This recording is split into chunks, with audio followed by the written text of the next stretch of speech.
Network News. Senado at Kamara deadlock pa rin pagdating sa DPWH budget. Pagbabalik ng tinapyas na 45 billion pesos sa DPWH pag-aaralan pa ng Senado. Detalye ng balitang yan mula kay Rajuman Condebata.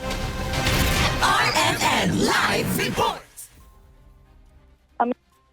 Senator Chalian na deadlock pa rin ng Senado at Kamara pagdating sa pondo ng DPWH dahil sa mga isyu ng ipinababalik na 45 billion pesos sa infrastructure project at ang 8 billion pesos na bagong listahan ng farm-to-market roads.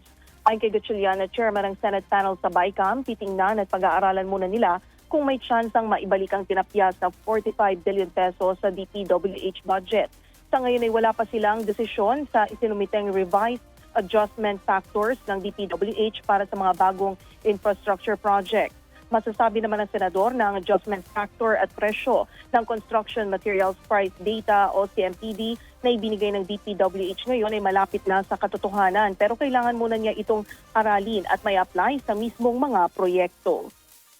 Tignan ko muna yung data. Tignan ko muna kung anong lalabas yung sa binigay ng DPWH. Kasi ang ginawa ng DPWH ngayon, yung sinabit nila sa amin, walang hauling at walang logistics. In short. So ngayon, pinasok na nila hauling. Pinasok na nila logistics. So itong presyo na, itong adjustment factor sa presyo nila, masasabi ko almost or near realistic. But I need to apply that to the project. So no sir, wala decision lang yet on the 45 billion? Wala pa. So still deadlock for DPWH? Deadlock pa rin sir. For now. For now.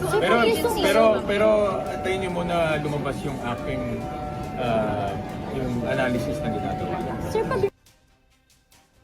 Samantala, pinag-aaralan na anya nila ni Senator Kiko Pangilinan ng bagong listahan ng farm-to-market roads na nakapaloob sa 8 billion pesos. Paliwanag ni Gatchalian ng Department of Agriculture ang humiling na kung pwedeng palitan ng ibang item ang nasa listahan pero hindi magbabago ang halaga.